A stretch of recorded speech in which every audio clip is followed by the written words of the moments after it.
और सामने आई है, जहां अंतर्राष्ट्रीय स्तर पर कीमतों पर लगातार दबाव बना हुआ है, तो वहीं शिकागो में जनवरी डिलीवरी वाले सोयाबीन फ्यूचर्स पिछले एक हफ्ते में करीब 2% गिरकर $378.50 प्रति टन पर आ गए हैं। अगर पूरे महीने की बात करें तो सोयाबीन की कीमतों में 9% से ज्यादा की गिरावट दर्ज की जा चुकी है। वैसे मौजूदा स्तर पर भाव पिछले साल के बराबर पहुंच चुके हैं और अमेरिका से चीन को सोयाबीन की बिक्री बढ़ने की उम्मीदों के चलते जो सट्टेबाजी बनी थी, वो तेजी अब पूरी तरह से खत्म हो चुकी है। दरअसल इस गिरावट के पीछे कई बुनियादी वजह हैं। सबसे बड़ा कारण है ब्राजील में बेहद अनुकूल मौसम। दरअसल लगातार अच्छी बारिश के चलते वहां सोयाबीन की फसल शानदार बताई जा रही है। यही वजह है कि 2025-26 सीजन में ब्राजील का उत्पादन बढ़कर 180 मिलियन टन या उससे ज्यादा आंका जा रहा है, जो यूएसडीए के अनुमान और पिछले साल के उत्पादन दोनों से काफी अधिक है। दरअसल ब्राजील में सोयाबीन की कटाई भी जनवरी के आखिर से शुरू होने जा रही है।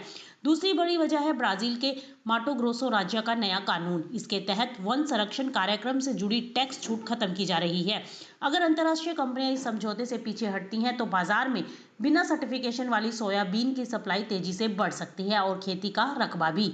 वहीं तीसरा अहम कारण है अमेरिका से चीन को कमजोर सोयाबीन की बिक्री।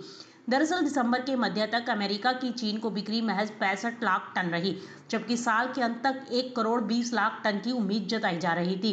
इसी वजह से अमेरिका के सोयाबीन निर्यात अनुमान में भी कटौती देखने को मिली है। इसके अलावा कच्चे तेल की कीमतों में गिरावट का असर भी फिलहाल तिलहन बाजार पर साफ दिखाई दे रहा है। ऐसे में माना जा रहा है कि यह दबाव 2026 की पहली तिमाही तक फिलहाल बना रह सकता है। हालांकि यूक्रेन में हालात अलग हैं। वहां लगातार तनाव और गोलाबारी के कारण बंदरगाहों पर सप्लाई सीमित है, जिससे ब्लैक सी पोर्ट्स पर सोयाबीन के दाम अभी भी मजबूत हैं। लेकिन प्रोसेसिंग सेक्टर में मार्जिन घटने के चलते फैक्ट्री लेवल पर खरीद भाव नीचे आए हैं। कुल मिलाकर देखा जाए तो वैश्विक बाजार में बढ़ती सप्लाई और कमजोर मांग के चलते सोयाबीन की कीमतों पर दबाव है और आने वाले दिनों में बाजार की नजर ब्राजील की फसल, चीन की मांग और कच्चे तेल की चाल पर टिकी रहेगी।